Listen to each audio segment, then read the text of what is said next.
Christmas and a Happy New Year. The Chennai Cells, let the celebrations begin. எங்களுக்கு பீடிக்கே வழி இல்ல குரு. பிச்சை எடுக்கணும்னு ஆயிடுச்சுல. அப்படியே ஒரு குவார்டர் கட்டிங் சேர்த்து எடுக்க வேண்டியதானே. Sunlandல சமைச்சா சக்தி தானா வரும். எங்க அம்மா ஒரு காதல் திருமணம் பண்ணணும்னு நினைக்கிறாங்க. ஸோ அவளை அந்த காம்பவுண்டில் குடியிருந்த ஒரு பேங்க் ஆஃபீஸர் ஒருத்தர் பொண்ணு கேட்டு வந்தார். அவர் பொண்ணு கேட்டு வந்த உடனே எங்கள் பெரியம்மா ரொம்ப அஜிடேட் ஆகிட்டாங்க. அவன் எப்படி தைரியமாக பொண்ணு கேட்பான்? அவன் என்ன ஜாதி, நாம் என்ன ஜாதி, நீ ஏதாவது சிக்னல் கொடுத்துருப்ப. வெள்ளூரில் ஒரு விவசாயியிடம் ஒரு ஃபோர்ஸ்ட் மேரேஜ் பண்ணி வச்சாங்க. அப்புறம் மாமியார் கடந்து போகும்போதெல்லாம் எந்திரிச்சு நிற்கணும். வரம் செலவுக்கான தண்ணியை அந்த பெரிய கிணத்துல இறச்சிட்டு வீட்டுக்கு முன்னால் இருக்கிற தொட்டியில் நிரப்பி வச்சு அதில் தான் செலவு பண்ணணும் அப்படின்ற மாதிரி எல்லாம் நிறைய ரூல்ஸ். ஒரு விவசாயி வீட்டில் ஒரு தாய் இழக்கிறாங்கன்னா என் தாய் விவசாயம் இருக்கும்போது இறந்துருக்காங்க, தற்கொலை பண்ணியிருக்காங்க. இதுதான் உண்மை. இந்த உண்மையை நான் இன்னைக்கு டிக்ளேர் பண்றேன். என்னுடைய பெரியம்மா தெலுங்கு ஐபிஎஸ் முன்னாடி நானே ஒரு சாட்சி. ஸோ இப்போ என்னமோ நீங்கள் பார்த்தீங்கன்னா அவன் ஒரு 6.5 அடி உயரத்தில் நிற்கிறான் அவன். ஆனாக்க அர்ஜுன்னு நினைச்சாலே என் கண்ணில் வர்ற அந்த காட்சி என்னன்னா, கல்யாணி தற்கொலை செஞ்சிச்சு. அது சவமாக படுத்திருக்கிற காட்சி. அதுக்கு பக்கத்தில் இவன் ஒரு ஆஃப் ட்ரையர் போட்டுக்கிட்டு நல்ல பெரிய பெரிய கண்ணு அதை வச்சு முழிச்சுக்கிட்டு அவங்க அம்மாவை பார்த்துக்கிட்டே இருக்கான். அழக்கூட தெரியல அவனுக்கு. 4.5 வயசு இருக்கும். அதுக்கப்புறம் என்ன செய்யறதுன்னு தெரியல. அப்புறம் அவசரப்பட்டுட்டான்னு தான் சொல்லுவாங்க. காலையில் ஒரு நாளை போல் ஹைலி டிசிப்ளின் ஃபெல்லோ. யாரும் அவனுக்கு சொல்ல வேண்டியதே கிடையாது. 4 மணிக்கு கிரவுண்டில் பார்க்கலாம். ஸோ அம்பேத்கர், மார்க்ஸு, விவேகானந்தர் எல்லாம் ஒருத்தர் படிச்சுக்கிட்டே இருந்தானா என்ன ஆகும்? இனிமேட்டு அரசியலை ஒளிச்சு வச்சு பண்ண வேணாம். எடுத்தோடனே ஸ்ட்ரைட்டாக நெஞ்சுக்கு நேராக பேசுவோம். முதுகு பின்னாடி பேசுறதுல தேவையில்லை. தலித்துகளுக்கு தனி சுடுகாடு தேவைப்படுது அப்படின்னா இந்த மாதிரி சமூகத்தில் நம்ம வாழ்ந்துகிட்டு இருக்கிறது எவ்வளோ கேவலம் அப்படின்ற மாதிரி தான் மனசில் ஒரு உறுத்தல் ஏற்படுது. பட் அவன் ஏதாவது செய்யணும் அப்படின்னு நினைச்சு ஃபீல்டில் இறங்கணும். ஆட்சியிலையும் பங்கு, அதிகாரத்தில் பங்குன்னு ஏன் சொல்லக்கூடாது? அதை ஏன் ஒளிச்சு வைக்கணும்? ஏன்னா அவன் ஒரு மேடை பேச்சாளர் கிடையாது. அவன் மேடை பேச்சாளராக இல்லாததுனால தான் அன்னைக்கு அந்த மேடை பேச்சுகளில் சில கேப்ஸ் வந்து போச்சு. திருமா மேலே அளவற்ற அன்பும் அளவற்ற மரியாதையும் உள்ள ஒரு பையன். அவர் பிரசிடெண்ட்டாக இருந்தார், அவர் எஸ்சி தானே. அவர் பிரசிடெண்ட்டாக இருந்தார். இந்த முர்முருகிறாங்களே அவங்க எஸ்டி தானே. இதெல்லாம் அடையாள அரசியல். இப்போ அதுக்கு அடுத்தபடியாக தேவை என்ன அப்படின்னு கேட்டிங்கன்னா அதிகாரம் தான். இதை பற்றி 1999 பேசிட்டு திரும்பவே பேசிட்டு இருக்கிறாரு. கட்சி கொள்கையே. ஆமாம், நம்ம அதிகாரம் நம்மளுக்கு தேவை அப்படின்றத அவரே தான் சொல்லிட்டு இருக்கிறாரு. இந்த விசிகே கட்சி இருக்கிற இடத்துலையே இருந்துகிட்டு இருக்குதுங்க. இருக்கிற இடத்துலையே இருந்துகிட்டு இருக்குது. வட்டமாக சுற்றி இப்படி மேல் நோக்கி போகிறது அப்படின்றது இல்லை. அந்த பூனைக்கு மணி கட்டி ஆகணும். அந்த மணியை கட்டுவதற்கு அர்ஜுன் துணிஞ்சான். அவ்வளோதான். அது அவனையே திருப்பி அடிச்சிருச்சு. விஜய் கூட போறாரு அப்படின்னு ஒரு செய்தி வேற அங்கங்க பேசுறாங்க. பாருங்க, விஜயை பொறுத்தவரை கூட அன்றைக்கி அவர் விஜய் பேசினதை நான் கேட்டுட்டு தான் இருந்தேன். அது நம்மளுடைய கருத்து தான். நாமளும் அதை தான் நினைக்கிறோம். ஸ்டாலின் தான் வராரு, விடியல் தர போறாரு அப்படின்னு அந்த கேம்பெயின் ஆரம்பித்த போது அந்த மேனிஃபெஸ்டோ மாதிரியாக எங்களுக்கு ஓட்டளித்தால் அந்த லிஸ்ட் படி காரியங்கள் நடந்திருந்தா தமிழ்நாடு சொர்க்க பூமியாக ஆயிருக்கும். இந்த எலெக்ஷனுக்கு முன்னால் பேசுகிற பேச்சு இருக்குது பார்த்தீங்களா, அது ரொம்ப ஒரு ரோசி பிக்சர் தான் கொடுக்குறாங்க. அப்படின்னா அவங்க இவருக்கு வேண்டியவருங்க, அவர் அவங்க பேரங்க, இப்படி தான் வருதுங்க. யாரும் உங்களை போல் என்ன போல் சாமானியர்கள் வரவே ரொம்ப அதிசயமாக இருக்குது. அப்புறம் எங்கே இருக்குது ஜனநாயகம்? ஸோ இதையெல்லாம் நிலைப்படுத்துறதுக்கு ஒரு கட்சியால் முடியும்னா அது திருமாவால் தான் முடியும் அப்படின்னு நினச்சி தான் அங்கே போய் சேர்ந்தான். அது இப்படி முடிஞ்சிச்சு. உலக தமிழர்கள் அனைவருக்கும் வணக்கம். இன்றைய சிறப்பு நேர்காணலில் இன்று நம்மோடு இருக்கக்கூடியவர் மேனாள் காவல்துறை அதிகாரி திலகவதி ஐபிஎஸ் மேம். வணக்கம் மேம். மேம், உங்களோட நிறைய உரையாடி இருக்கும். ஆனால் எங்களுக்கெல்லாம் சர்ப்ரைஸாக இருந்தது அந்த விஜய், ஆதவ் அர்ஜுனா உள்ளிட்டவர்கள்லாம் பங்கேற்ற அம்பேத்கர் நூல் வெளியீட்டு விழா. அதில் அவர் குறிப்பிடும் பொழுது பெரியம்மா அப்படின்னு சொல்லி உங்களை குறிப்பிடும் பொழுது ஆச்சரியமாக இருந்துச்சு. ஏன்னா செய்திகளாவோ இல்லை வேறு எந்த வகையிலையும் நம்ம அதை பார்த்ததில்லை. அவர் ஏற்கனவே ஆனால் அவருடைய சிறு வயது கஷ்டங்களை என்னுடைய நேர்காணல்லையே கூட நிறைய பகிர்ந்துக்கிட்டு இருந்தார். ஏன் இந்த மாதிரி நான் பயணப்படுறேன், ஏன் விடுதலை சிறுத்தைகளில் சேர்ந்தேன், ஏன் ஒடுக்கப்பட்ட மக்களுக்காக பேசணும்னு நினைக்கிறேங்கும் போது அவர் அனுபவித்து வந்த அந்த கஷ்டங்கள், சிறு வயது விஷயங்கள் எல்லாம் சொல்லியிருந்தார். பார்த்தா இப்போ நீங்கள் தான் வளர்த்துன அந்த செய்திகள்லாம் ஒரே வெளிப்படுத்தியிருந்தார். ஆதவ் அர்ஜுனா யார், அவர் எப்படிப்பட்டவர், சின்ன வயசுல என்ன மாதிரியான நிலைமைகளை சந்திச்சு வந்திருந்தார்? அதாவது இப்போ ஆதவ் அர்ஜுனா மட்டும் இல்லை, என்னை பற்றிய கூட சமூகத்தில் அதிக விஷயம் தெரியாது. ஒரு 2 கூறுகள், காவல்துறை அதிகாரியாக இருந்தேன், அப்புறம் எழுதுவேன். இது 2 தான் தெரியும். அது தவிர எனக்கு வாழ்க்கை பற்றி இருக்கக்கூடிய கருத்துக்கள், நான் யாருக்கு என்னென்ன பண்ணியிருக்கேன்றது இதெல்லாம் வந்து நிறைய பேருக்கு தெரியாது. இப்போ இன்றைக்கெல்லாம் பார்த்தீங்கன்னாக்க வண்டியில் போகும்பொழுது ரோட்டில் ஆக்சிடெண்ட் ஆகிருக்கிற ஒருத்தரை கை கொடுத்து ஹாஸ்பிட்டலுக்கு கொண்டு போய் சேர்த்தனோம்னா சமூக வலைதளங்களில் அது ஒரு செய்தியாக ஆயிடுது. ஒருத்தர் சைக்கிள் ஓட்டின்னு போனார்னா அது ஒரு செய்தியாக ஆகுது. யோகா செஞ்சால் ஒரு செய்தி, உடற்பயிற்சி செஞ்சால் ஒரு செய்தி, இப்படி எல்லாத்தையுமே செய்தியாக்கிறாங்க சமூக வலைதளங்களில். பட்டு நான் வந்து ஆதவர்ஜனா மட்டும் இல்லை, அது மாதிரி இருக்கக்கூடிய குழந்தைகள், பெண் குழந்தைகள், உங்களுக்கெல்லாம் நிறைய பேருக்கு என்னாலான இதுவே நான் செஞ்சுக்கிட்டு தான் இருந்தேன். அதாவது என்னுடைய சம்பளம் அப்படின்றது எனக்கானது அல்ல, அது என்னுடைய தேவைகள் போக மிச்சம். இந்த மாதிரி குழந்தைகளுக்கு கொடுக்க, கை தூக்கி விட, உங்களுக்கு வழிகாட்ட, ஒரு கை நீட்டி இங்கே இல்லை இப்படி போங்க அப்படின்னு சொன்னால் கூட அது ஒரு உதவி தான். ஸோ அதை வந்து இடையறாது செஞ்சுக்கிட்டு தான் இருந்தேன். அதான் அங்கங்கே இப்போ திடீர்னு அர்ஜுனா பேர் வெளியில் வர்றது மாதிரியாக பல இடங்களில் வந்து அவங்கெல்லாம் பெரிய ஆளுங்களாம் ஆகிட்டுருக்குறாங்க. ஒரு அனுபவம் என்னென்னா, ஆண்டி மடத்தில் ஒரு கல்யாணத்துக்கு போனால் வண்டி வந்துகிட்டு இருக்குது. ஒரு ஜங்ஷனில் வந்து ஒரு அம்மா நின்று கையமத்துறாங்க. நான் என்ன நினச்சேன், பின்னால் வரக்கூடிய பஸ் எதுக்காவது நிறுத்துவாங்க போல இருக்குன்னு நினச்சி நான் வந்துட்டேன். அப்புறம் பார்த்திங்கன்னா, அந்த கல்யாண வீட்டுக்கு வந்த பின்னாலே என் பக்கத்தில் வந்து உட்காந்தாங்க. பக்கத்தில் வந்து உட்காந்து, அம்மா என்னை மறந்துட்டிங்களான்னுச்சு. அது அப்போவே ஒரு 40-42 வயசு உள்ள பெண்ணு. மறந்துட்டிங்களா என்னன்னுச்சு. எனக்கு அது அடையாளமே தெரில. நல்ல ஆள், வெயிட்டாக அப்படி இருந்துச்சு. எனக்கு தெரியல. நான் சந்திச்சிருக்கிறோமாம்மா அப்படின்னு கேட்டேன். அப்போ சொல்லிச்சு, அம்மா நான் தாம்மா சரோஜா அப்படின்னுச்சு. அப்படியா சரோஜாவா அப்படின்னு கொஞ்சம் லைட்டாக ஞாபகம் அந்த மாதிரி இருந்துச்சு. என்னென்னா, அது ஒரு நர்ஸு கோர்ஸில் சேர்த்து அதுக்கு உதவி செஞ்சுருக்காரு. அம்மா இப்போ நான் வந்து பெஸ்ட்டு நர்ஸுன்னு அவார்டெல்லாம் வாங்கியிருக்கிறேம்மா, வந்து நல்லபடியாக கல்யாணம் ஆகி குழந்தைங்கள்லாம் இவ்வளோலாம் படிக்குதுங்க அப்படின்னு ரொம்ப சந்தோஷமாக சொல்லிச்சு. ஸோ இந்த மாதிரி போகிற வர்ற இடங்களில் பல பேர் வந்து அறிமுகப்படுத்திக்கிட்டு அந்த உதவியை நினைவு கூர்ந்து சொல்லுவாங்க, கடிதம் எழுதுவாங்க. பட் நம்ம அவங்கள ஒரு அளவுக்கு கை கொடுத்து தூக்கி விடுறதோடு சரி. அதுக்கப்புறம் அவங்கள ஃபாலோ பண்ண மாட்டேன். அவங்க எனக்கு வந்து நன்றி சொல்லணும்னு கூட நான் நினைக்கிறது இல்லை. சில குழந்தைங்களுக்கெல்லாம் வந்து அவங்களுக்கு காலேஜ் ஃபீஸ் கட்டுறதுக்கு அதுக்கெல்லாம் சங்கடப்படுவாங்க வந்து கேட்குறதுக்குன்னு சொல்லிட்டு பேங்க்கில் அக்கௌண்ட் ஓப்பன் பண்ணி அந்த அக்கௌண்ட்டில் என்னால் அந்த தொகையை போட்டு விட்ருவேன். சொல்லிவிடுவேன், தம்பி அக்கௌண்ட்டில் பணம் இருக்குது, என்னை வந்து கேட்கணும்னு நினைக்காதீங்க, நான் இருக்க மாட்டேன், கேட்கறதுக்கு உங்களுக்கு தயக்கமாக இருக்கும் அப்படின்னு நீங்கள் எடுத்து செலவு பண்ணுங்க, அது தீர்ந்து போயிட்டால் மட்டும் எனக்கு செய்தி சொல்லுங்கள் அப்படின்னு ஒரு சிறு தொகை தான். பெரிய அளவுலெல்லாம் உதவ என்னால் முடியாது, ஒரு சிறு தொகை தான் அவங்களுக்கு இப்படி போட்டு விடுவேன். ஸோ அது மாதிரி பல பேருக்கு செஞ்சுருக்கேன். அந்த மாதிரி விஷயமெல்லாம் வெளியில் வந்தது கிடையாது. ஆதவர்ஜனாவை பொறுத்தளவுலேயும் இன்னும் கொஞ்சம் கூடுதலாக என்னன்னு கேட்டிங்கன்னா, அவர் வந்து என்னுடைய சொந்த தங்கச்சி பிள்ளை. தங்கச்சின்னா எங்கள் பெரியப்பாவுக்கு அவர் கான்ஸ்டபிளாக இருந்து ரிட்டையர் ஆனார். அவருக்கு வந்து நிறைய குழந்தைங்க அவங்க வீட்டில். மொத்தம் ஒரு 16-17 குழந்தைங்க பிறந்தது. அதில் ஒரு 3-4 குழந்தைங்க இறந்து போச்சுது. இறந்து போனது போக 8 ஆண் குழந்தைங்களும் 6 பெண் குழந்தைகளுமாக வீடு. அவங்க சென்னையில் இருந்தாங்க. நான் தருமபுரி. எங்கள் அப்பா அம்மாவுக்கு நான் ஒரே பொண்ணு. ஸோ அங்கேருந்து இங்கே வர்றது, பயணப்படுறது, அது இதெல்லாம் அவ்வளோ சுலபமான காரியம் இல்லை. வருஷத்துக்கு ஒரு தடவை அண்ணனுங்க மட்டும் 2 பேர் வந்துட்டு வருவாங்க எங்கள் தருமபுரிக்கு. மற்றபடி இவங்க ஃபேமிலியோடு நான் பார்த்ததே கிடையாது. நான் எம்ஏ படிக்கிறதுக்கு வந்தேன் பாருங்கள் இங்கே ஸ்டெல்லமேர்ஸில். அப்போ தான் வந்து முதல் முறையாக ஹாஸ்டல் இடம் கிடைக்கிறது வரைக்கும் அந்த இன்டர்வியூக்கு போகிறது அது இதுக்கு அந்த மாதிரி சமயங்களில் வந்து எங்கள் பெரியப்பா வீட்டில் தங்கியிருந்தேன். அப்போ தான் வந்து ரொம்ப நெருக்கமானது. அந்த 6 பெண்களில் எனக்கு வந்து ரொம்ப ஃப்ரெண்டாக இருந்தது இந்த கல்யாணின்ற பொண்ணு தான். ஓரளவுக்கு என்னுடைய டேஸ்ட்டும் அவள் டேஸ்ட்டும் ஒரே மாதிரி இருக்கும். ஓரளவுக்கு பார்க்குறதுக்கும் என்ன மாதிரியே இருப்பாள். ஸோ என் கூட அவள் தான் ரொம்ப ஒட்டுதலாக இருந்த பெண் அவள். ஸோ அவளை வந்து அந்த காம்பவுண்டில் குடியிருந்த ஒரு பேங்க் ஆஃபீஸர் ஒருத்தர் பொண்ணு கேட்டு வந்தார். அவர் பொண்ணு கேட்டு வந்த உடனே எங்கள் பெரியம்மா வந்து ரொம்ப அஜிடேட் ஆகிட்டாங்க. அவங்க வந்து எங்கள் பெரியப்பாவுக்கு வந்து நிறைய தேவையில்லாத சந்தேகமெல்லாம் வந்துச்சு. அவன் எப்படி வந்து தைரியமாக பொண்ணு கேட்பான், அவன் என்ன ஜாதி நாம் என்ன ஜாதி, அவன் வந்து பொண்ணு கேட்டு வர்றதுக்கு நீ எதாவது சிக்னல் கொடுத்துருப்ப, நீ வந்து இது ஒன்று இருக்குது இல்லைங்களா, ஊசி இடம் கொடுக்காம அந்த தேரி. ஸோ அதை ஆரம்பிச்சுக்கிட்டு அவள் பாவம் ரொம்ப அழுது புலம்பி, எனக்கு தெரியவே தெரியாது, நான் அந்த ஆளை பார்த்ததே கிடையாது, அந்த ஆள் என்ன பார்த்துருக்குறாரு, நான் பார்த்ததே இல்லையே, இப்படி சொல்லிட்டாங்களேன்னு அவள் ரொம்ப ஃபீல் பண்ணான்.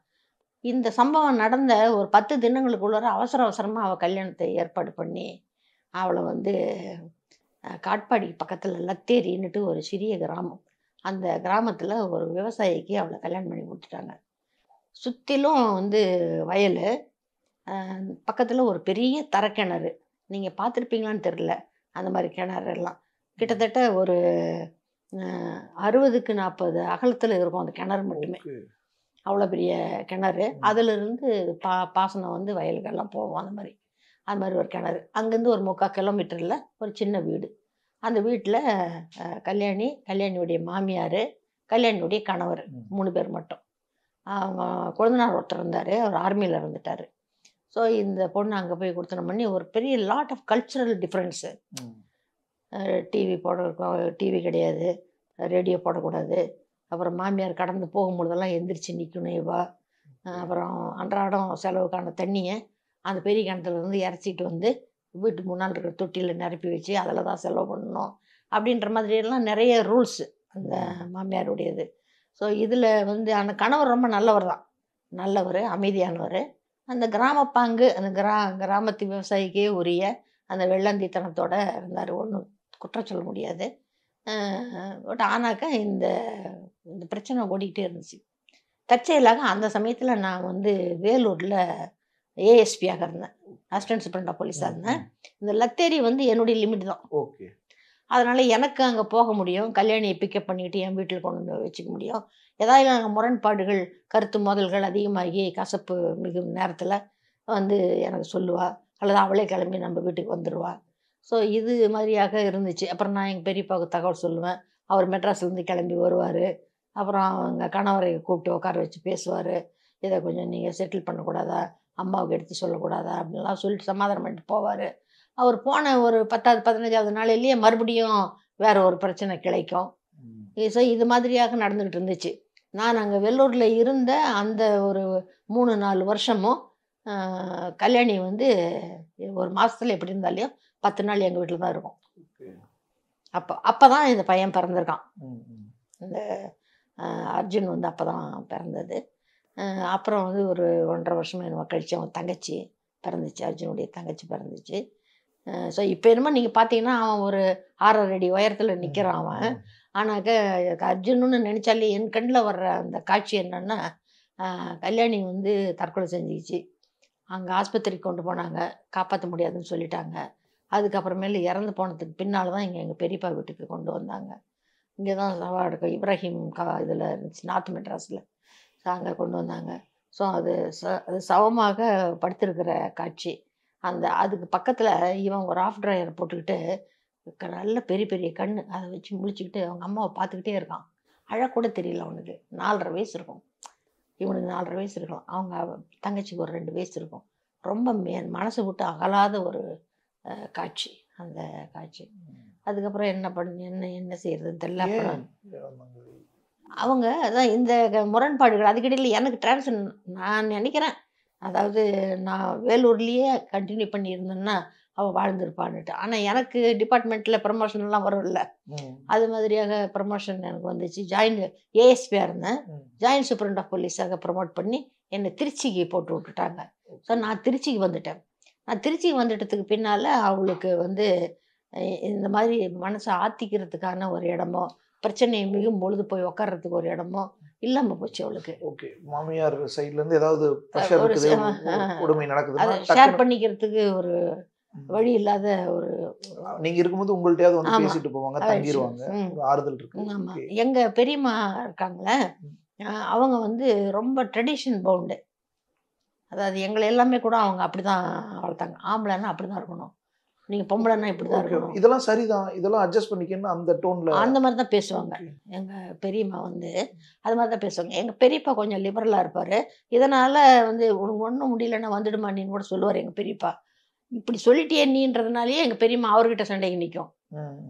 கட்டி கொடுத்த பொண்ணு கட்டி கொடுத்த இடத்துல அடங்கி வாழணும், அதை விட்டுட்டு அவளை போய் இங்கே வா எப்படி நீ சொல்லலான்ட்டு அந்த மாதிரி இந்த ட்ரெடிஷ்னலாக நடக்கிற பிரச்சனைங்க தான். அதனால் அவளுக்கு அம்மா வீட்டுக்கு வர்றதுக்கு அவளுக்கு ஃப்ரீயாக ஃபீல் பண்ணலை. நான் அங்கே இல்லை, என்ன செய்யறதுன்னு நினச்சாலோ என்னவோ தெரியல. அந்த மிளகா செடிக்கு வச்சுருந்த மருந்து இருக்கு பாருங்கள், அதை எடுத்து குடிச்சிட்டா. அவர் கணவர் வந்து அன்பானவர் தான். ஸோ அவர் அலறி அடிச்சுக்கிட்டு அங்கேருந்து எடுத்து கொண்டு போய் குமரன் ஹாஸ்பிட்டலில், அங்கே ஒரு குமரன் ஹாஸ்பிட்டல் இருக்குது, அதில் கொண்டு போய் சேர்த்துனாரு. ஒன்றும் காப்பாற்ற முடியாத நிலைமை ஆயிடுச்சு. அப்புறம் தான் இங்கே கொண்டு வந்து போட்டாங்க. அவசரப்பட்டுட்டான்னு தான் சொல்லணும் நான். ஸோ அதனால் இந்த குழந்தைங்கள வந்து என்ன செய்யறதுன்னு தெரியல. அப்போ எனக்குமே வந்து மேரேஜில் பிரச்சனைகள்லாம் ஓடிட்டு இருந்துச்சு. நான் வந்து டெப்டி கமிஷனர் ஹெட் குவார்ட்டர்ஸாக சென்னை மாநகரில் இருந்துக்கிட்டு இருக்கேன். ஸோ அதில் வேலை சார்ந்த சிக்கல்கள் பிரச்சனைகள் ரொம்ப ஓவராக தலையை தின்னுக்கிட்டு இருந்தது. ஸோ இந்த சூழ்நிலையில் நான் கொண்டு போய் ஏன்னா நானே வந்து அங்கே எவ்வளோ நாள் இருப்பேன்னு சொல்லி தெரியல. நான் அந்த டைவர்ஸுக்கு போடணுன்ற மாதிரி பேசிட்டு இருந்த நேரம்.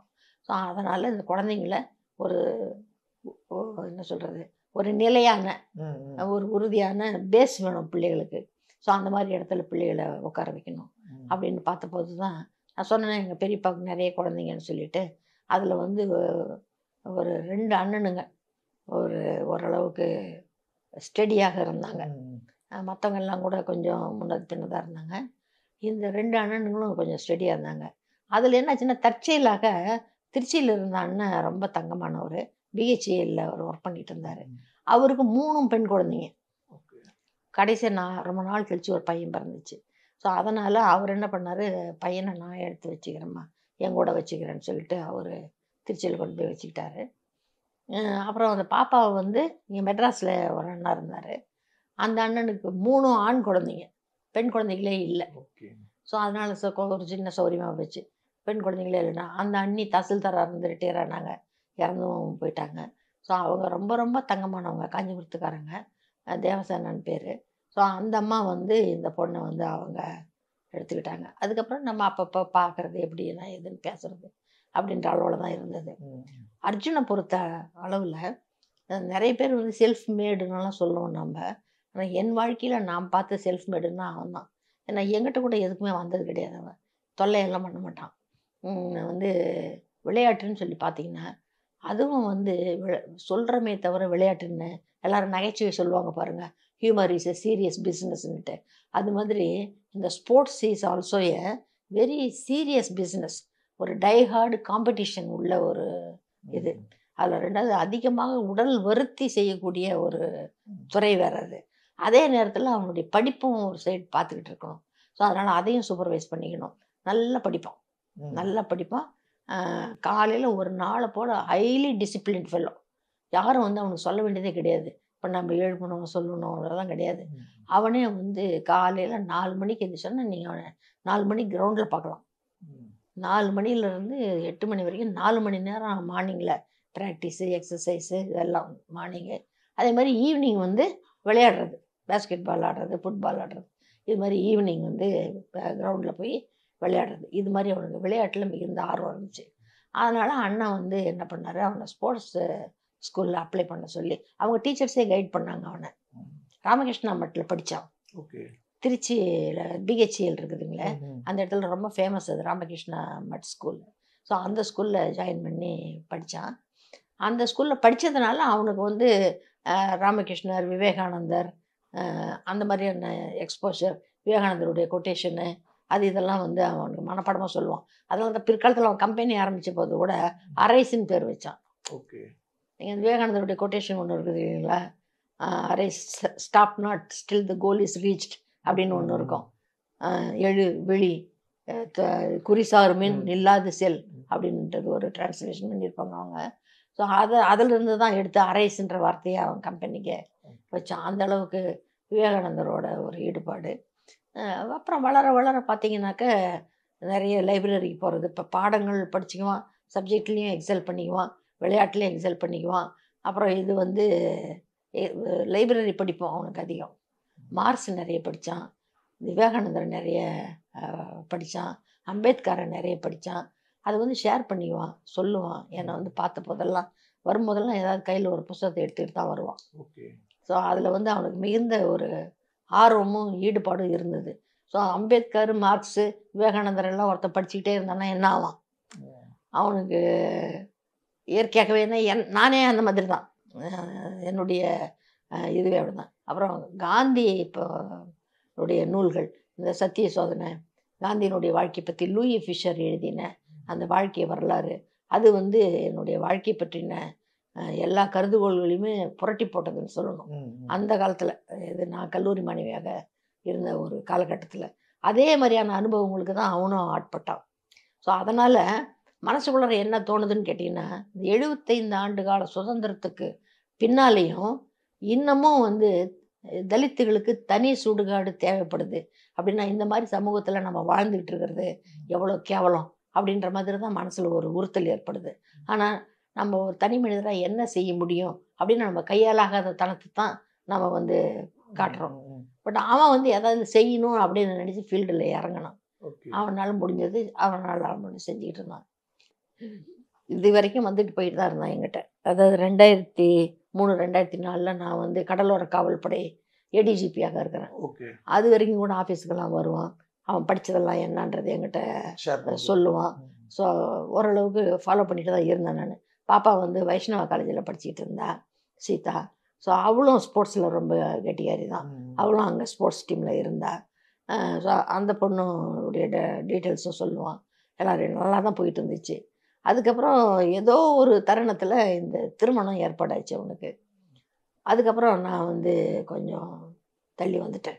ஏன்னா இதுக்கு மேலே அவனுக்கு நாம் போய் அவன் வந்து ஒரு சொல்கிறது எண்ண முடியாத ஒரு பெரும் பணக்காரர் வீட்டில் போய் சம்மந்தம் பண்ணுறான். இது நமக்கு பணம் நல்லே ஆகாது. ஸோ அதனால் எப்படியோ அவனுக்கு அந்த பாப்பாவை பிடிச்சிருந்துச்சு. அந்த பொண்ணு தங்கமான பொண்ணு டெய்ஸி. ஸோ அந்த பொண்ணை விரும்பினான். காதல் திருமணம் தான் பண்ணிக்கிட்டான். எங்கள் இதில் வந்து ஜாதின்றது ஒரு பொருட்டாகவே பார்க்குறதே கிடையாது. எங்கள் அப்பாவே அந்த காலத்தில் ஜாதி மறுப்பு திருமணம் பண்ணிக்கிட்டவர் தான். எங்கள் அப்பாவே ஜாதி மறுப்பு திருமணம் பண்ணிக்கிட்டேன். அதனால தான் தருமபுரிக்கு போனோம் நாங்கள். எதனாலனாக்கா இப்போ எங்கள் பெரியப்பா எங்களாம் பூர்வீகம் வந்து நாத்தர்காடு ஆலங்காயம், வாணியம்பாடி ஆலங்காயம் தான். ஸோ அவங்க என்ன சொல்லிட்டாங்கன்னா அந்த சர்க்கிளில் எங்கள் அப்பாவை வந்து நீ இந்த மாதிரி ஜாதி மறுப்பு கல்யாணம் பண்ணிக்கிட்டு உன்னை ஜாதியில் சேர்த்த மாட்டோம், வீடு ஏற்ற மாட்டோம், அது இதெல்லாம் சொன்னாங்க. சொன்ன உடனே இதே கதை தான். எங்கள் அப்பா வந்து நீங்கள் என்ன தள்ளி வைக்கிறது, நானே தள்ளி போகிறேன் அப்படின்னுட்டு அந்த மாவட்டத்தையே விட்டுட்டு அவர் வேறு மாவட்டத்துக்கே போய் புதுசாக எஸ்டாப்ளிஷ் ஆகி அவர் ஆர்மியிலிருந்து வந்திருந்தார். அதில் கொஞ்சம் லேண்டு வாங்கியிருந்தார். அங்கே வரும்போது கிடைச்ச அந்த பணத்தில் லேண்டு வாங்கியிருந்தார். அதில் கொஞ்சம் விவசாயமெல்லாம் பார்த்துக்கிட்டு விவசாயம்தான் சுற்றி சிறிய அளவில் விவசாயம், பெரிய அளவில் விவசாயம், அதுதான் எங்கள் குடும்பங்களில் இருந்தது. ஸோ அதை பார்த்துக்கிட்டு அவர் வந்து இங்கே வந்துட்டு அவரே விரும்பின ஒரு பெண்ணை திருமணம் செஞ்சுக்கிட்டாரு. எங்கள் அப்பா காலத்துலேயே அந்த மாதிரி தான். நானும் அதே தான் பண்ணேன். ஸோ இது மாதிரி நிறைய கம்யூனிட்டிஸ் வந்து போகும். ஆனால் அதை ஒரு சொன்ன அவங்க அம்மாவுக்கு அப்படியான ஒரு சூழல் இல்லாமல் ஒரு நெருக்கடி. அந்த பொண்ணை தான் வந்து எங்கள் பெரியம்மா வந்து அணை கட்டி இவர் கல்யாணம் பண்ணி கொடுத்துருச்சு. ஸோ பல முறை வந்து அவளுடைய வாழ்க்கையை நினைக்கும் போது ஒரு வேளை அந்த ஆளுக்கே கொடுத்துருந்தா அவள் வாழ்ந்திருப்பாளோ அப்படின்ற மாதிரி எண்ணம் தோன்றுது. ஸோ இது இல்லாத பட்சத்தில் ஒரு சிறுவனாக வந்து ஏதோ சந்தர்ப்பத்தில் நம்மளை வந்து பார்ப்பான். ஆனால் சொந்த தாய் இருக்கிற மாதிரி வருமா, சொந்த வீடு இருக்கிற மாதிரி வருமா? போய் ஹாஸ்டலுங்களை தங்கிக்கிட்டு அங்கே இருக்கிறவங்கக்கிட்ட இவனே விளையாடி இவனை ப்ரூவ் பண்ணி இவன் ஒரு டீமுக்கு முக்கியமான ஆள் அப்படின்றது இவனே தானே நிரூபிச்சுக்கணும். அதில் எவ்வளோ போட்டி பொறாமைகள், அது சண்டை சச்சரவுகள்லாம் இருக்கும் பார்த்தீங்களா, அது எல்லாத்தையும் கடந்து வரணும். ஸோ இதெல்லாம் வந்து நினச்சது நடக்கும் சமயத்தில் அதில் வந்து பல பழிகளை நம்ம ஏற்றுக்கொள்ள வேண்டியதாக இருக்கும். இது மாதிரிலாம் பல கசப்புகளையும் பல கஷ்டங்களையும் பல வேதனைகளையும் அனுபவித்து அதெல்லாத்தையும் கடந்து வந்து அதுக்கப்புறம் தான் ஒரு நிலைப்பட்டு கால் ஊனினான் அவன். அது காதல் பற்றி உங்கள்கிட்ட முன்னாடியே சொல்லியிருந்தாரா? சொல்லலைங்களே. அது வரைக்கும் தான் நம்மக்கிட்ட அவன் வந்து வரப்போக இருந்தது. இந்த காதல் அப்படின்றது அவனுக்கு ஏற்பட்ட உடனேவே அவனுக்கே வந்து அதாவது காதலுக்கு என்னங்க கணக்கு இருக்குது, எப்படியோ எங்கேயோ ஒரு சந்தர்ப்பத்தில் ஒரு இடத்துல இப்போ வந்து உட்காந்து இடத்துல பேசலாம். அவன் வந்து கணக்கு போட்டு தான் காதலிச்சான், அவன் அந்த பொண்ணு பணக்கார பொண்ணுன்னு அதெல்லாம் நம்மளுக்கு தெரியாது. அவன் தற்செயலாக பார்த்தான், அந்த பொண்ணு பிடிச்சிருந்துச்சு, அந்த பொண்ணுக்கு இவனை பிடிச்சிருந்துச்சு. அதுக்கப்புறம் தான் பின்னணியில் தெரியும் இந்த மாதிரியான பேரண்டேஜ் உள்ள பொண்ணுன்னு சொல்லிட்டு அப்படிலாம் நடக்கும் தானுங்களே. அது மாதிரியாக பட் என்னை பொறுத்தவரை என்னென்னா இப்போ வந்து அவன் தன்னை தானே பார்த்துக்கொள்ளக்கூடிய ஒரு பொசிஷனுக்கு வந்துட்டான். இனிமேல் அவனுக்கு வந்து நம்மளுடைய கைடன்ஸும் தேவையில்லை, நம்மளுடைய அருகாமையும் தேவையில்லை. அதனால் அவன் ரெண்டாவது வளர்ந்துட்டான் வேறு இல்லைங்களா பசங்க. நான் சொன்னேன் இல்லைங்களா, ஒரு அளவு வரைக்கும் தான் பிள்ளைங்களுக்கு உதவி செய்வோம், அதுக்கப்புறமேல அதுங்களை கழட்டி விட்டுட்டு போய்கிட்டே இருக்கணும். நம்ம அவங்க வாழ்க்கையை அவங்க பார்த்துக்கணும். அது மாதிரி அதுதான் என்னுடைய நோக்கமே. அவங்க நன்றி சொல்கிறதுக்கு கூட என்கிட்ட வரக்கூடாது. உங்களுக்கு இதை செஞ்சுருக்கேன், நீ போய் அந்த போட்டித் தேர்வுகளில் எழுதுங்க, அது கிடச்சிருச்சுனாக்கா ட்ரைனிங்கில் ஜாயின் பண்ணி போய்கிட்டே இருக்கணும். அங்கே ட்ரைனிங்கில் ஜாயின் பண்ணிவிட்டு அங்கேருந்து எனக்கு நன்றி சொல்லணும் அப்படிலாம் நினைக்கக்கூடாது. ஒரு ஃபோன் கால் கூட உங்கள்கிட்ட தான் நான் எதிர்பார்க்கல. முழு முயற்சியும் போட்டு உங்களுடைய வாழ்க்கையை நீங்களே அமைச்சிக்கிறதுக்கு ஏற்பாடு பண்ணிக்கோங்க. அது பண்ணிக்கிட்டிங்கன்னா போதும். எனக்கு இவ்வளோ தான் நான் சொல்லுவேன். எனக்கு ஏதாவது நன்றி சொல்ல நீங்கள் விரும்புனீங்கன்னா நீங்கள் என்ன செய்யணுன்னா, இப்போ நான் உங்களுக்கு செஞ்ச மாதிரி நீங்கள் எவ்விதமான உதவியுமே தங்களுடைய சொந்தத்தை வாழ்க்கையிலேருந்து எடுக்க முடியாத இருக்கக்கூடிய பிள்ளைகள் 2 இருக்குது பார்த்தீங்களா, அந்த 2 பிள்ளைகளுக்கு நீங்கள் கை காட்டி விடுங்க, நீங்கள் உதவி செஞ்சு விடுங்க. அதுதான் நீங்கள் எனக்கு காட்டுற நன்றியாக இருக்கும். இவ்வளோ தான் நான் சொல்லுவேன் அந்த பிள்ளைகளுக்கு. ஸோ அதையே தான் அர்ஜுனுக்கும். ஸோ இப்போ அவன் செட்டில் ஆகிட்டான். இனிமேல் அவனுக்கு நம்ம இது தேவையில்லை அப்படின்ற அளவில் நான் அப்படியே விலகி இருந்துட்டேன். ஸோ அவன் வந்து வெளிச்சத்துக்கு வந்தது எல்லாமே இந்த இடத்துக்கு போய் சேர்ந்து அதுக்கப்புறமேலு கட்சி திமுகவுக்கு போய் அவன் வந்து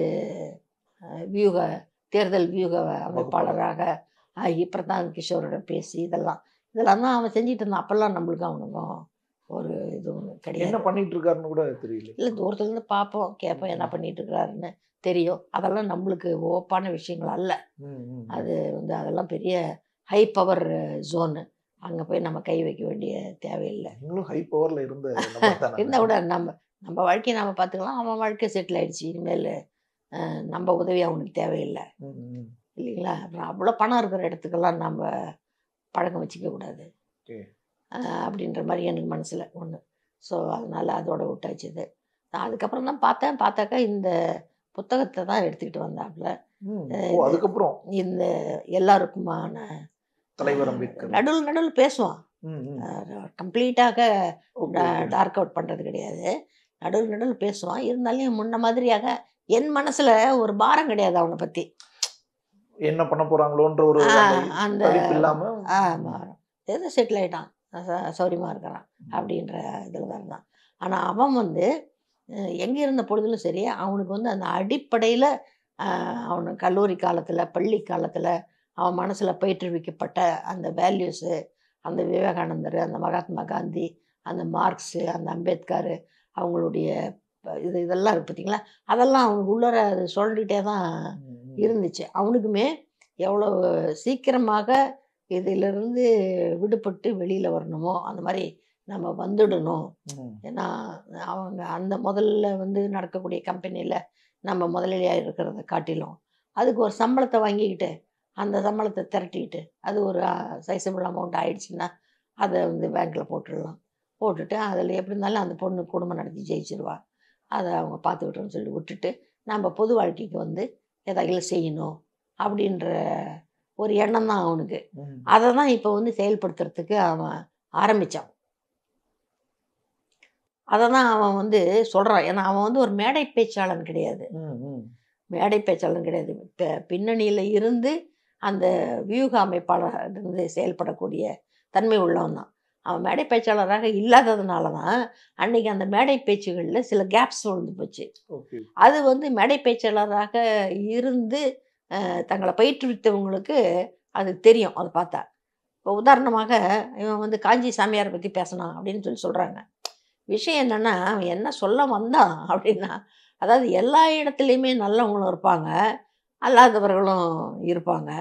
உதாரணமாக நம்ம காஞ்சி சாமியார் எடுத்துக்கிட்டிங்கன்னா, அந்த பெரியவர் இருந்தாருங்களே, அவர் மேலே கொலை குற்றமோ மற்ற குற்றச்சாட்டுகளோ எதுவுமே இல்லை, அவர் பரவாயில்லை.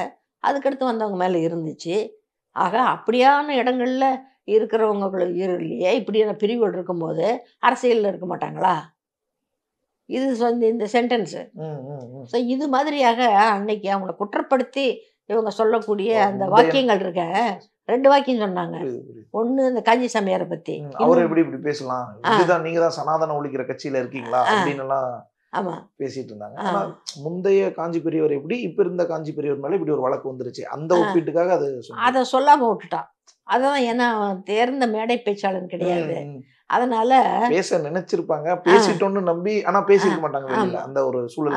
அது மாதிரி அது நாமளும் சில சமயங்களில் செய்வோம். அது மேடையில் பேசுறவங்களுக்கு தெரியும். நம்ம என்னது சொல்லணும்னு நினைச்சு மைக்க பிடிச்சிருப்போம், அதில் வந்து 10 பாயிண்ட் சொல்லியிருப்போம், முக்கியமான 4 பாயிண்ட்டை விட்டுட்டுருப்போம். அப்புறம் கீழே இறங்கின பின்னாடி அதை சொல்லியிருக்கலாமேன்னு தோணும். அதெல்லாம் எனக்கே நடந்திருக்கு. ஸோ இவன் சொல்ல வந்தது இதுதான், நல்லவங்களும் கெட்டவங்களும் எங்கேயும் இருப்பாங்க, இந்த shades of human beings. So அது மாதிரியாக இப்போ காஞ்சி பெரியவர் கூட எடுத்துக்கோங்களேன். அந்த மகா பெரியவர் பரவாயில்ல, அடுத்து வந்தவங்க மேலே தான் பல குற்றச்சாட்டுகள் இருந்துச்சு, கொலை குற்றம் வரைக்கும் வந்துச்சு. அவர் மேலே அப்படியெல்லாம் ஒன்றும் கிடையாது. ஸோ அது மாதிரி தாங்க இதுவும் அப்படின்னு சொல்ல வந்துட்டு அதை விட்டான் பாதியில். அது மாதிரி அதே மாதிரி இன்னும் ஏதோ இன்னொரு இதோட ஸ்டேட்மெண்ட் கூட அவன் மேலே அவனை குற்றப்படுத்தி அவன் இப்படியெல்லாம் பேசினானே அப்படின்றாங்க. அதுவும் இது மாதிரி இடைவெளியில் பாதியாக நின்று போன ஒரு சென்டென்ஸ் தான். அதுதான் அது பயிற்சியின்மையின் காரணமாக நடந்த ஒரு விஷயம். திருமா மேலே அளவற்ற அன்பும் அளவற்ற மரியாதையும் உள்ள ஒரு பையன். அது எனக்கே கூட உண்டு. திருமாவளவன் எப்படி அவர் அம்பேத்கர் சொன்னதே என்னென்னா, கல்வி பேர் ஒன்றுபடு, அப்புறம் தான் புரட்சி செய்கின்றாரு. ஸோ இந்த ஒன்றுபடு அப்படின்றத ஒரு தாரக மந்திரமாக எடுத்துக்கிட்டு இந்த மக்களை இணைக்கணும் அப்படின்றது தான் அவர் நம்ம திருமாவுடைய மெயினான ஒரு எய்மாக இருந்தது. அது ஓரளவுக்கு வெற்றிகரமாக செஞ்சுக்கிட்டும் வர்றாரு. ஆனால் அந்த ஒன்றுபடு அப்படின்றத அவர் தலித் மக்களுக்கானது மட்டுமாக வச்சுக்கல. இப்போ இளவரசன் மரணத்துக்கு பின்னால் நடந்த சிக்கலுக்கு தொடர்ந்து நம்ம டாக்டர் ராமதாஸ் ஐயா இருக்கிறாரு, அவர் தலித் அல்லாதோர் கூட்டமைப்புன்ற மாதிரி ஒன்று வைக்கிறாரு. அவர் அப்படி வச்ச போது அதை எதிர்த்து தலித்துகளுக்கு மட்டுமான கூட்டமைப்பு அப்படின்னு தான் இவர் நம்ம திருமா வைப்பாருன்ட்டு நினச்சிருப்பாங்க. ஆனால் அவர் அப்படி வைக்கல. ஒரு பொதுவாக மக்கள் அனைவருக்குமான இந்த மாதிரி ஒடுக்கப்பட்டு வாழ்க்கைக்கான வசதிகள் மறுக்கப்பட்டு இருக்கக்கூடிய ஒரு பெரும் கூட்டம் ஒன்று இருக்குது. அதில் தலித் மட்டுமல்ல, கிட்டத்தட்ட வருமான வரம்பு ரொம்ப தாழ்ந்த நிலையில் இருக்கக்கூடிய எல்லாருடைய வாழ்க்கையுமே அந்த தலித் வாழ்க்கை நிலை மாதிரி தான் இருக்குது. ஆக அவங்க அனைவரையும் கூட நம்ம திரட்டுவோம். அவங்களுக்கு வாழ்க்கை மேம்படுவதற்கு நம்ம என்ன செய்யணுமோ அதை நம்ம செய்வோம் அப்படின்ற இதில் தான் அவர் அதை இன்னும் கொஞ்சம் விஸ்தரித்து இந்த மாதிரியான ஒரு காசு, இந்த மாதிரியான ஒரு எண்ணப்போக்கு உள்ளவங்க, நீங்கள் எந்த ஜாதியாக கூட இருங்க, எந்த மதமாக கூட இருங்க, என்ன நமக்கு ஜாதி மறுப்பு தானே நம்மளுடைய லட்சியமே. நீ என்னவா கூட இருந்தி, நாம் அதை மறுக்கணும் அப்படின்றதாக தான் கொண்டு வந்து நீங்கள் சேர்த்துனது. ஆனால் அந்த மாதிரி வந்தாலும் தானே உங்களுக்கு பனையூர் பாபுவோ அல்லது ஆளூர் நம்ம ஷானவாஸோ எஸ்எஸ் பாலாஜியோ இவங்க எல்லாரும் வந்தாங்க இல்லைங்களா. அதில் ஒருவனாகத்தான் இவன் வந்தான். பட் ஆனால் இவனுடைய அந்த இளமையும் வேகமும் சேர்ந்து இவன் அவர் திருமாவே மிகப்பெரிய ஒரு ஜனநாயகவாதி தான். மற்ற அரசியல் கட்சி தலைவர்கள் மாதிரியான ஒரு பிஹேவியர் அவர்கிட்ட இருக்காதுன்னு தான் சொல்கிறாங்க. ஏன்னா நான் என்னுடைய வாழ்க்கை அனுபவத்தில் இந்த சிக்கலுக்கு ஆளான பல குடும்பங்களை நான் பார்த்துருக்கேன். அந்த மாதிரி அந்த குடும்பங்களுக்கு நான் ஒரு தீர்வை சொல்லும் பொழுது, இப்படி செய்யுங்க சரியாக போயிடும் அப்படின்னு நம்ம சொல்லும் பொழுது, எனக்கு தெரிஞ்சு 2-3 குடும்பங்களில் இருந்தாலும் ஒரு வார்த்தை அண்ணங்கிட்ட கேட்டுட்டு வந்துடுறாங்க. அவரை ஒரு குடும்ப உறுப்பினராகவே நினைக்கிறாங்க அவங்க. Okay okay.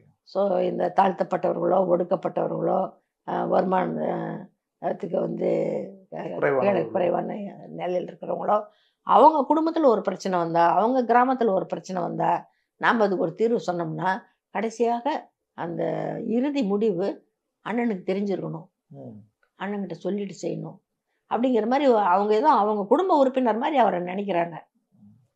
அந்த அளவுக்கு ஒரு நம்பிக்கையை அந்த மக்கள் மனசில் அவர் ஏற்படுத்தியிருக்கிறாரு.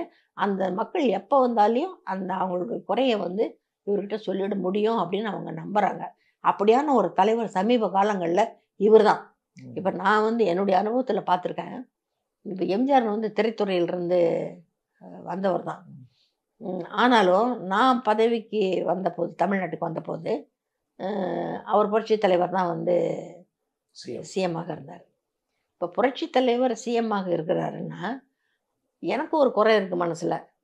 அதுக்கு நான் ஒரு நிவாரணம் தேடி அவர்கிட்ட போய், ஐயா இப்படி ஆயிடுச்சு, எனக்கு இதை செஞ்சு கொடுங்க அப்படின்னு கேட்கணுன்னா, நான் இன்றைக்கி தேவேந்திரன் வர சொல்லியிருக்கோம், அதனால் இன்றைக்கி கத்தில் போக முடியாது, நம்ம நாளைக்கு அந்த வேலை இருக்குது, அதை விட்டுருவோம், அதனால் நம்ம என்ன செய்வோம், வெள்ளிக்கிழமை போகலாம் அப்படின்னு நான் தான் முடிவு பண்ணிக்குவேன். ஓகே. ஸோ நான் முடிவு பண்ணிக்கிட்டு நான் வெள்ளிக்கிழமை அந்த வீட்டுக்கு போனேன்னு வச்சுக்கோங்களேன். அந்த இதில் பரங்கி மலையில் இருக்கிற வீட்டுக்கு நான் போனேன்னா இப்போ ஒரு கூட்டம், பெரிய கூட்டம் நிற்கும். பட் நம்ம ஒரு ஆஃபீஸருன்றதுனால ஓரளவுக்கு முன்னால் ஹால் வரைக்கும் கூட்டிகிட்டு போய் உட்கார வைக்கிறதுக்கு அங்கே தனியாக அவருடைய பிஆர்ஓ அவருடைய ஆளுங்க அவர் எங்கள் காவல்துறையை சேர்ந்தவங்கெல்லாம் இருப்பாங்க. ஸோ அந்த பெரிய க்யூவில் நிற்காம கொண்டு போய் முன்னால் இருக்கிற வெயிட்டிங் ஹாலில் உட்கார வச்சுருவாங்க. அந்த வெயிட்டிங் ஹால்லேயே நீங்கள் பார்த்தீங்கன்னா ஒரு 40 பேர் உட்காந்துருப்பாங்க. நாம் போன உடனே ஒருத்தர் வந்து ஒரு லெட்ஜர் மாதிரி எடுத்துகிட்டு வந்து அந்த லெட்ஜரில் வந்து நம்ம பேர் என்ன விஷயமா வந்திருக்கோம் அப்படின்றதெல்லாம் கேட்டு எழுதிக்குவார். Official, personal, urgent, can weight, இந்த மாதிரிலாம் போட்டு அவர் நோட் பண்ணிக்குவார். நோட் பண்ணிக்கிட்டு அவர் புரட்சி தலைவர் மேலேருந்து ரெடியாகி கீழே இறங்கி வருவார். நாங்கள் உட்காந்துருக்கிற ஹால் கதவை திறந்தால் அங்கே ஒரு ஹால் இருக்கும், அதில் அவர் உட்காருவார். உட்காந்த உடனே அவர்கிட்ட இவங்க போய் அந்த லெட்ஜரை காமிப்பாங்க. காமிச்சா அந்த லெட்ஜரில் அவர் வந்து டிக் பண்ணி அவர் மார்க் பண்ணுவார். நம்ம என்ன தேவை சொல்லியிருக்கோமோ, என்ன அர்ஜென்சி சொல்லியிருக்கோமோ அதை அனுசரித்து 1 2 3ன்னு நம்பர் போடுவார். ஓகே. இப்போ சிஎம் நம்பர் போட்டோடனே அந்த நம்பர் வாரியாக நம்மளை வந்து கூட்டிகிட்டு போவாங்க. நம்ம போய் நம்ம குறைய 2 நிமிஷம் 5 நிமிஷம் சொல்லிட்டு வந்துடலாம். ஆக முதல்வரை பார்க்கறதுன்றது என்னுடைய தேவை, என்னுடைய முடிவு. நான் போகிற அன்னைக்கு அவர் என்னை பார்க்க மறுக்கவே மாட்டார்.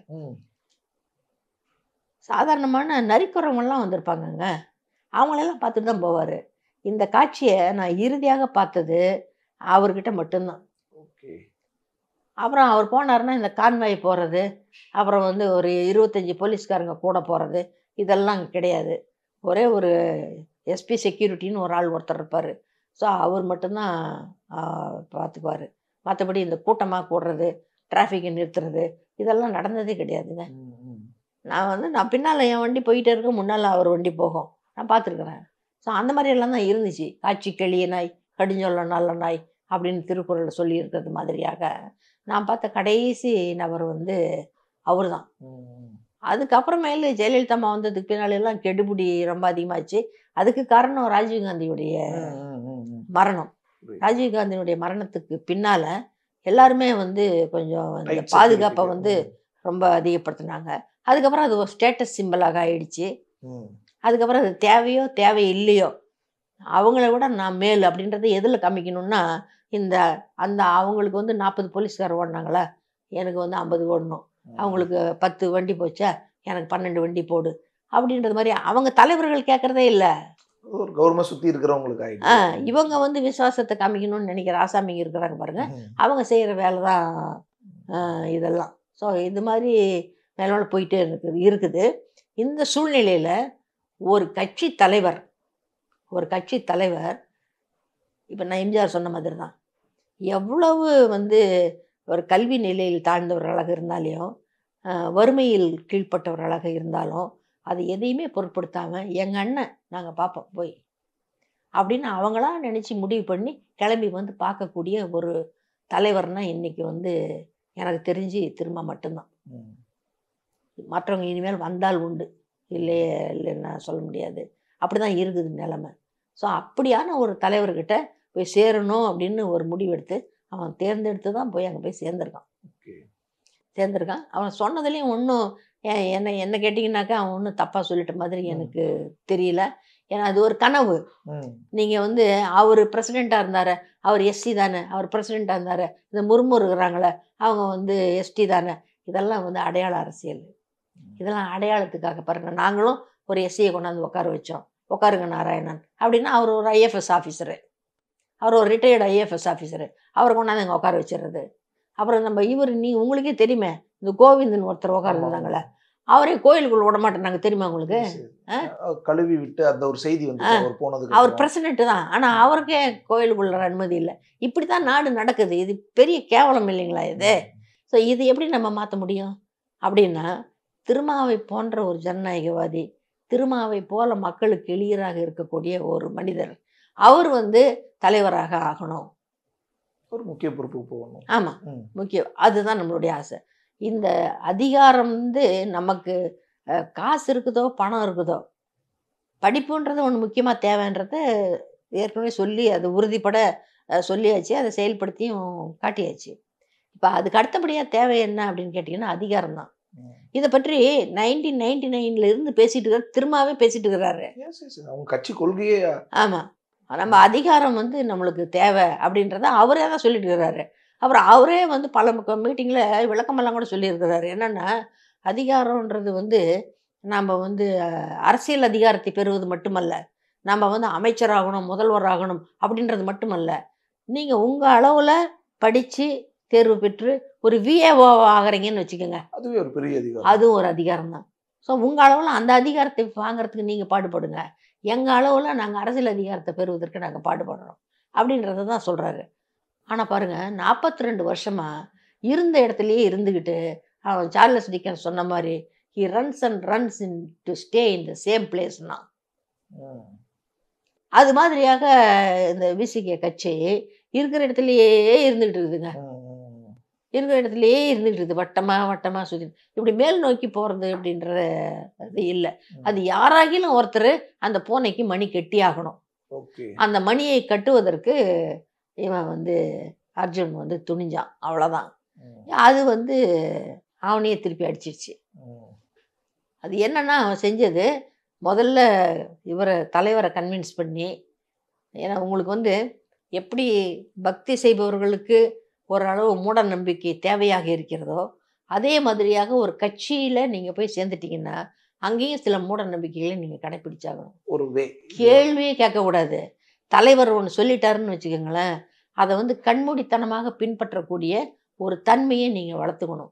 அப்போ தான் வந்து அந்த கட்சிக்குள்ளார நீங்கள் இருக்க முடியும். ஏன்னா பலவிதமான கருத்தோட்டம் உள்ளவர்கள் நிறைய பேர் கூடி இருக்கக்கூடிய ஒரு இடம் அது. அப்போ அத்தனை பேரும் எப்படி நீங்கள் கண்ட்ரோல் பண்ண முடியும்? தலைமை வந்து அவங்க தான் தலை சிந்திக்கும், கைகால் அதன்படி வேலை செய்யும். ஸோ அது மாதிரியாக நீங்கள் வந்து தலைவர் என்ன சொல்கிறாருன்றதை பார்த்து நீங்கள் அதை அனுசரித்து தான் நீங்கள் நடந்துக்கணும். கட்டளை அங்கேருந்து தான் வரணும். இப்போ நீ கெட்டிக்காரனாக இருந்தால் நீ என்ன பண்ணியிருந்துருக்கணும்னா, முதல்ல அவரை கன்வின்ஸ் பண்ணியிருக்கணும், தலைவரை கன்வின்ஸ் பண்ணியிருக்கணும்.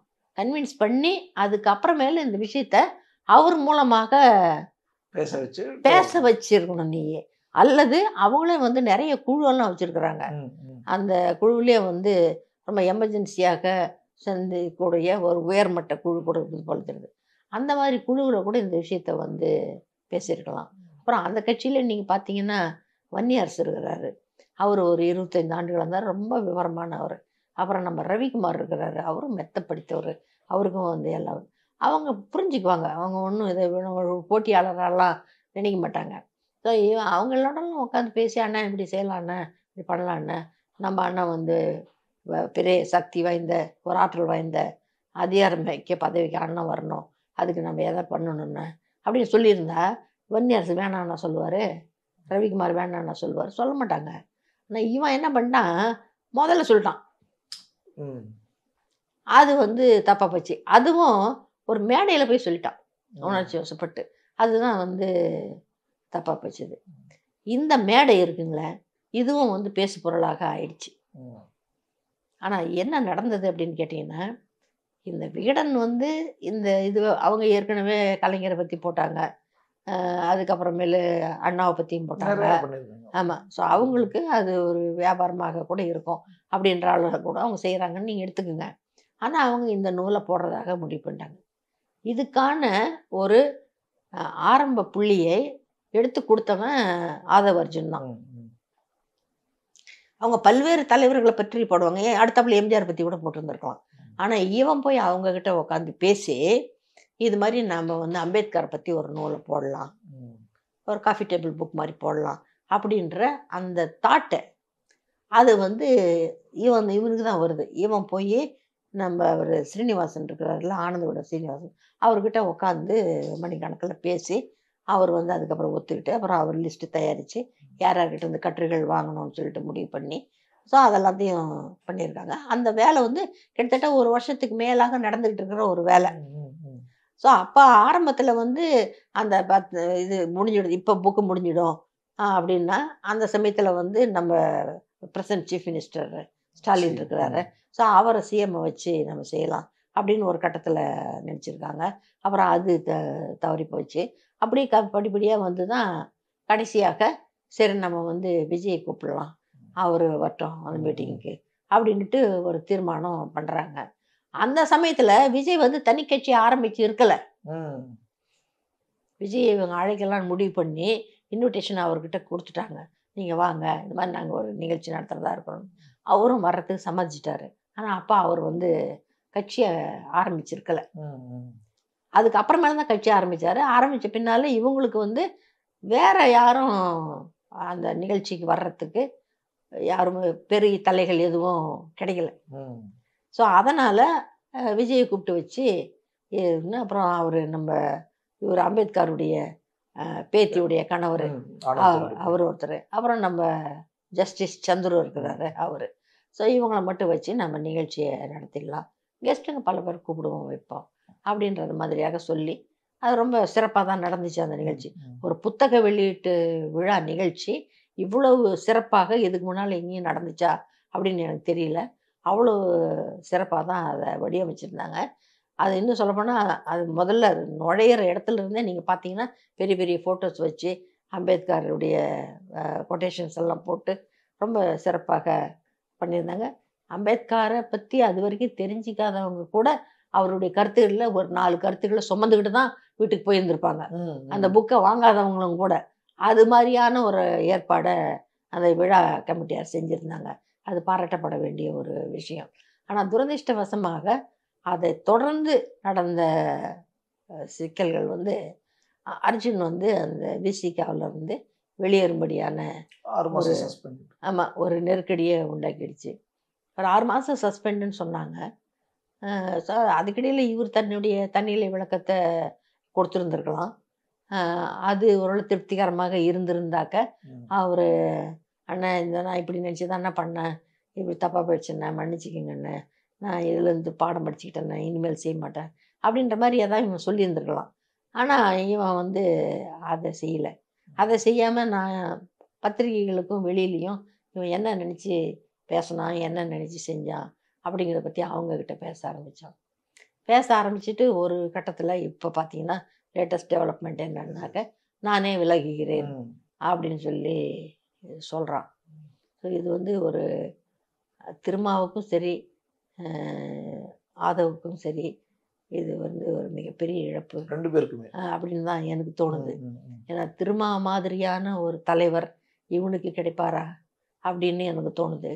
அதே நேரத்தில் இவனை போல இவ்வளோ சின்சியராக இதே வேலையாக இருந்து உண்மையாகவே இப்போ கொஞ்சம் பரபரப்பு கூட அது வந்து இந்த அந்த வயசு ஒரு துடுக்குத்தனம் அந்த மாதிரியான ஒரு இது அது திருமாவுக்கு நல்லாவே புரியும். அந்த மாதிரியான இது அதை கண்ட்ரோல் பண்ணவும் முடிஞ்சிருக்கும்.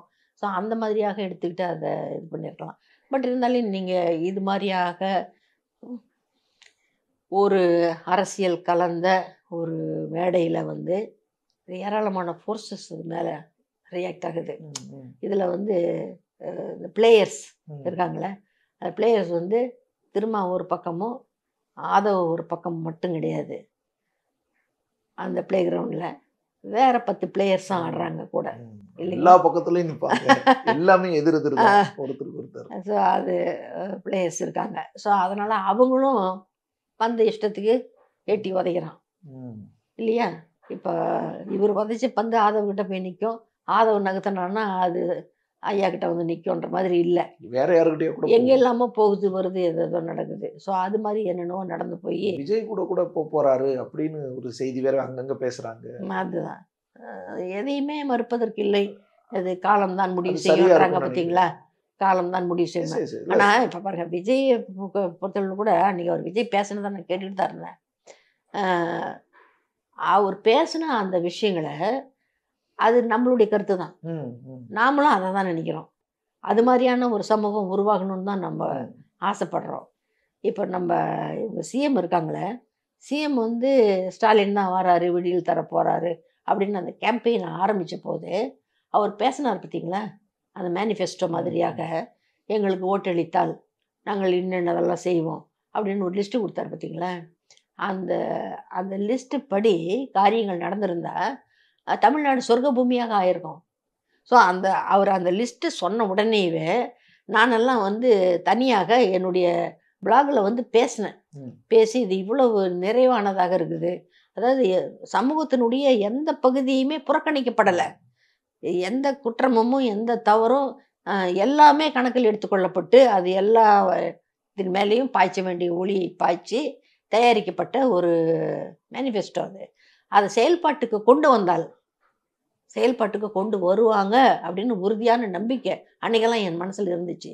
ஸோ அதனால் அதை ரொம்ப பாராட்டி நானே கூட மனசில் எப்படியாவது இந்த முறை வந்து அவர் ஸ்டாலின் ஐயா ஜெயிச்சிட்டாக்க கஷ்டமெல்லாம் தீர்ந்துடும், அவர் இதெல்லாத்தையும் செஞ்சிடுவார், நம்ம தமிழக மக்கள் முழுவதும் ஒரு பெரிய இதில் வந்து மகிழ்ச்சியில் கண் விழிப்பார்கள் அப்படின்ற மாதிரியாகத்தான் ஒரு கனவு உண்டாச்சு. ஆக இந்த எலெக்ஷனுக்கு முன்னால் பேசுகிற பேச்சு இருக்குது பார்த்தீங்களா, அது வந்து ரொம்ப ஒரு ரோசி பிக்சர் தான் கொடுக்குறாங்க. எல்லாத்தையும் எல்லா குற்றங்களும் களைந்த எல்லாருடைய கவலைகளையும் தீர்த்த ஒரு சமூகத்தை உண்டாக்குறோம் அப்படின்ற மாதிரியான ஒரு வாக்குறுதிகள் நிரம்பிய விஷயமாக தான் அது இருக்குது. ஸோ விஜய் அன்னைக்கு பேசின பேச்சும் ரொம்ப நம்பிக்கை தருவதாகத்தான் இருந்தது. ஆனால் அதெல்லாம் செயல்பாட்டுக்கு வரணும். அன்னைக்கே கூட ஆதவர் தான் சொன்னார், ஆனால் நீங்கள் வந்து வேங்கை வயலுக்கு நீங்கள் வரணும், ஏன்னா இவர் இந்த நிவாரணத்தையே பனையூர்லேயே வச்சு கொடுத்தாருல்ல, ஸோ அதில் கலவரமாயிட்டான், அதனால் நீங்கள் களத்துக்கு வரணும், களத்தில் நிற்கணும், மக்களை நேரடியாக சந்திக்கணும். எம்ஜிஆர்லாம் எவ்வளோ மழை வெள்ள காலத்தில் வேஷ்டி மடிச்சுக்கிட்டு இறங்கிடுவாருங்க. கலைஞர் அப்படியே இறங்கி போயிருக்கிறாரு, நம்ம பார்த்துருக்கோம். ஏன்னா இவங்கள கூட இப்போ பார்த்துமே போனாங்களே. ஸோ அந்த மாதிரியாக களத்தில் வந்து நிற்கணும். கூட்டத்துக்கு பயந்தான் ஆகுதுங்களா? கூட்டம் தானே ஒரு தலைவனுக்கு அவனுக்கு உற்சாகம் தரக்கூடிய ஒரு விஷயமாக இருக்கும் கூட்டம். ஸோ அதனால் கூட்டத்துக்கெல்லாம் பயப்படாமல் நேரடியாக களத்தில் வந்து இறங்கி அன்னைக்கு அவர் பேசின விஷயங்களை எல்லாம் உண்மையாகவே செயல்படுத்துவாராக இருக்கும் பட்சத்தில் அது ஒரு நல்ல கட்சியாகத்தான் இருக்கும். ஏன்னா இன்னைக்கு நம்மளுக்கு வேற ஒன்றும் வழி இல்லை, அப்படிதான் இருக்குது. ஸோ இவனை ஆதவ பொறுத்தளவுலையும் அவன் ரொம்ப ஒரு இம்பல்சிவான பையன். எந்த நேரத்தில் என்னது பண்ணி வைப்பானே தெரியாது. அதான் போய் இந்த கல்யாணத்து பண்ணானே அந்த மாதிரி எதையாவது அப்பப்போ செஞ்சு வைப்பான். ஸோ அதிரடியாக ஆமாம், அதிரடியாக இவன் அது மாதிரி தான் போய் திருமகிட்ட சேர்ந்ததான். அப்படிதான் மேடையில் அன்னைக்கு போய் பேசுறவங்க கேட்டுனாங்களே, எது திரும்ப கிட்ட போவான்றதை நான் எதிர்பார்த்தேன். ஏன்னு கேட்டால் அவன் வந்து பள்ளி காலத்திலிருந்து அவன் பேசிக்கிட்டு இருக்கிற, அவன் கனவு கண்டு கொண்டு இருக்கிற அந்த சமூகம் அப்படின்றது பார்த்தீங்களா, அந்த சமூக மாற்றம் அப்படின்றத பற்றி எல்லாம் பேசக்கூடிய சிந்திக்கக்கூடிய ஒரு பையன். அதில் காந்தியை நல்லா உள்வாங்கி படித்தவன், மார்க்ஸை உள்வாங்கி படித்தவன். ஆகவே இந்த கடைக்கோடி மனிதருக்கும் என்னைக்கு வந்து நல்லது நடக்குதோ, ஜனநாயகமும் அதிகாரமும் போய் சேருதோ, அன்னைக்கு தான் இந்தியா வந்து சுதந்திர தேசம் அப்படின்ற அந்த சுதந்திரமான நாடு அப்படின்றத கண் விழிக்கும். இப்போ பகத்சிங் 23 வயசில் தூக்கில் சாகிறான். என்ன சொல்கிறான், என் கண்களை கட்டாதீர்கள், நான் வந்து இறக்கும் பொழுது என் தாய் நாட்டை பார்த்தபடியே சாப்பிடும். என்னத்துக்கு நீ 23 வயசில் சாகிற அப்படின்னா, எதிர்காலத்தில் இந்த புண்ணிய பாரத தேசத்தில் கண் விழிக்கும் இளைஞர்கள் இப்படி இருப்பாங்க, அவங்கள நினச்சி நான் இன்னைக்கு உயர் விடுறேன் அப்படின்னு உயர் விட்டான். பார்த்தீங்களா, அவன் கனவு கண்ட அந்த தேசத்தை உருவாக்கணும் அப்படின்றதெல்லாம் தான் பேச்சாக இருந்தது. எனக்கும் அவனுக்குமான பேச்சு, என்னுடைய கனவும் அதுவாக தான் இருந்தது. இப்போ அவனும் அதை தான் பேசிக்கிட்டு இருந்தான். இப்போ அவன் ஓரளவுக்கு அதை செஞ்சு பார்க்கலாம் அப்படின்னு துணிக்கூடிய நிலைமையில் இருக்கான். என்னுடைய வாழ்க்கை அது எனக்கு அனுமதிக்கலை. ஸோ அதனால் ஒரு திருமகிட்ட போவாருன்னு தான் எதிர்பார்த்துருந்தீங்க? ஆமாம். ஏன்னா அந்த இன்னைக்கு இருக்கக்கூடிய தலைமைகளில் ஓரளவுக்கு நான் இப்போ சொன்ன இவ்வளோ விஷயங்களையும் செயல்படுத்த விரும்புகிற ஒரு தலைவராக இருக்கிற ஒரு திருமா தான். அதனால் திருமாவை தவிர வேறு அடைக்கலம் கிடையாது. இப்படி நினைக்கக்கூடியவங்க யாராக இருந்தாலும் சரி அவர்கிட்ட தான் வரணும். ஸோ அதனால் அங்கே போய் சேர்ந்தான் அவன். ஆனால் இப்போ ஒரு இழப்பு இல்லை. அதான் நான் சொன்னேன், இப்போ இவன் இந்த மாதிரி பேசி இப்படி ஒரு பிரிவு ஏற்பட்டது வந்து 2 பேருக்குமே இழப்பு தான் எனக்கு தோணுது. அரசியல்ல சில நேரங்கள்ல அமைதியா இருக்கணுமோ, சில கட்டாயமா உறுதியாக. அதான் நான் சொன்னேன், தலைமை என்ன நினைக்குது, தலைமை வந்து சற்று அவர் அன்னைக்கு கூப்பிட்டு சொல்லி இருக்கிறாரு, அரசியல் பேசாதே, புத்தகத்தை பற்றி பேசு, அம்பேத்கர் பற்றி பேசுறதுக்கு எவ்வளோ விஷயம் இருக்குது, அம்பேத்கர் சொன்னது என்னன்றதையே நீ சொல்லிக்கிட்டே இருந்திருக்கலாம். அந்த தருணம் பார்த்து தானே பேசணும். அதான் சொல்லுவாங்கல்ல, நம்ம இவரெல்லாம் முத்தமிழ் அறிஞர் கலைஞர்லாம் அதில் வந்து அவன் வந்து அவர்கிட்ட பாடம் படிச்சுக்கணும். விற்பனர். ஆமாம், எந்த சமயங்களில் எப்படியெல்லாம் பேசுவார் அவருன்றத. அரசியலில் நீ இருக்கணும்னா அந்த எல்லாம் நீ வந்து முழுசாக தெரிஞ்சுக்கணும். நம்ம இவர் அறிஞர் அண்ணாவை பற்றி சொல்லுவாங்களே, எலெக்ஷன் டைமில் வந்து கடைசி நேரத்தில் அன்றைக்கி தான் லாஸ்ட் டே 10:30 மணியோட வந்து புரபகண்டா முடிஞ்சிடுது. அந்த மாதிரி சமயத்தில் எதிர்பார்த்து மக்கள் காத்திருக்கிறாங்க. இவர் போகிறாரு, மணி 10:30 ஆயிடுச்சு. ஆஃபீஸர் வந்து நிற்கிறாரு, சார் பேசக்கூடாது சார், மணி 10:30 ஆயிடுச்சு சார் அப்படின்றாரு.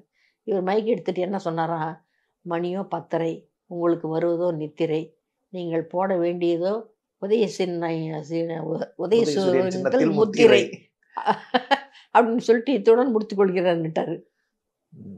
எப்படி அது? அது மாதிரியாக எந்தெந்த சந்தர்ப்பத்தில் எவ்வளோ தூரம் பேசணும், எப்படி பேசணும், எவ்வளவுக்குள்ள பேசணும், என்ன உதாரணங்களை வச்சிடணும். அன்னைக்கு இளைஞன் இவன் உணர்ச்சி வசப்படக்கூடியவன் இவ்வளவும் வந்து அவர் திரும்ப எடை போட்டிருக்காருன்னு தான் தோணுது. ஏன்னா இவனை கூப்பிட்டு சொல்கிறாராமா, நீ வந்து புத்தகத்தை பற்றி மட்டும் பேசு, அரசியல் பேசாத அப்படின்னு சொல்கிறாரு. ஏன்னா பேசினாக்க இவனை மீறிய சில வார்த்தைகள் அன்னைக்கு அவனுக்கே தெரியுங்க, அவன் பேச நினைச்சதே அது அல்ல. ஆனால் அவனையும் மீறி இந்த மன்னராட்சி போக்குவரத்து செய்திகள் எல்லாம் அது அவனையும் மீறி உள்ளத்துலேருந்து ஒரு வெடிப்பாக பீரிட்டு கிளம்பின வார்த்தைகள் தான். உணர்ச்சி வசப்பட்ட நிலையில் பீரிட்டு கிளம்பிய வார்த்தைகள் தான். தவறுன்னு சொல்ல முடியாது.